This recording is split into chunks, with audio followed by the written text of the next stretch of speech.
안녕하세요. 도울세 뉴스 시작합니다. 삼성전자의 3, 4분기 영업이익이 전년 대비 58.1% 증가해 12조 3천억 원에 달하고 매출액이 역대 최고를 기록했다는 소식이 일본에 보도되었습니다. 오늘 지지, 교도, 로이터, 블룸버그 통신 등 내외신을 통해 일제히 보도되었는데요. 모바일과 가전에서 호조를 보였다는 내용을 접한 일본 누리꾼들은 뜨겁게 반응하고 있습니다. 야후 댓글 살펴보겠습니다.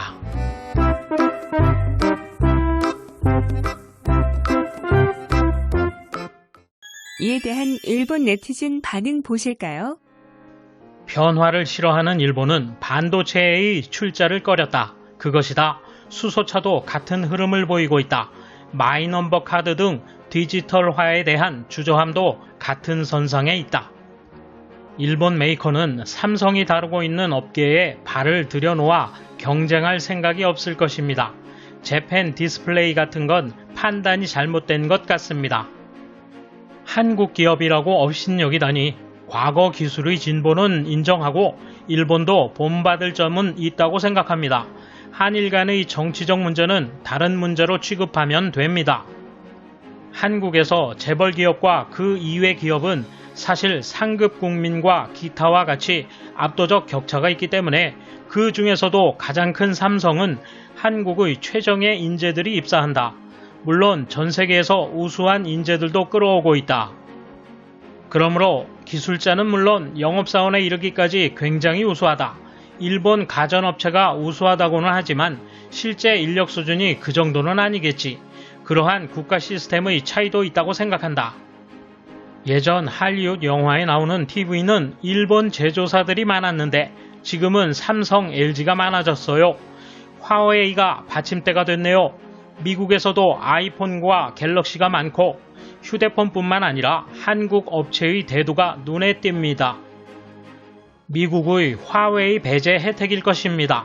부문별 이익이 안 밝혀졌으니 뭐라고 말하기는 어렵겠는데 아직도 이 메이커에 대항할 수 있는 힘을 기르지 못한 일본의 무력함을 유감스럽게 생각합니다.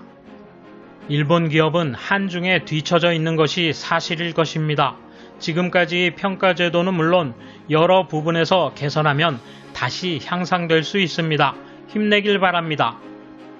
코로나에 의한 마이너스 영향보다 미중 대립으로 화웨이에 의한 영향 때문에 플러스가 된 게 컸다고 보면 좋을까? 한국을 싫어하는 일본 입장에서 보면 아프다는 느낌이네. 우선은 화웨이 배제로 갤럭시가 팔렸다. 다른 하나는 화웨이가 미국에 의한 금수 조치가 9월 25일부터 시작됐기 때문에 삼성으로부터 1년분의 재고를 미리 확보했다. 이상 한국 미디어가 말했다. 새로운 시대의 변화를 따라잡을 수 없는 일본 기업.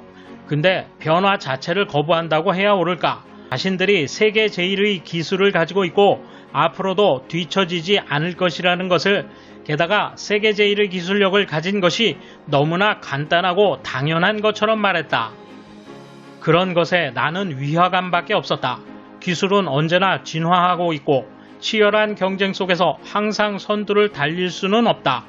회사 전체적으로 기술자의 노력이나 기술 그 자체에 대한 리스크 관리가 없었음을 느꼈다.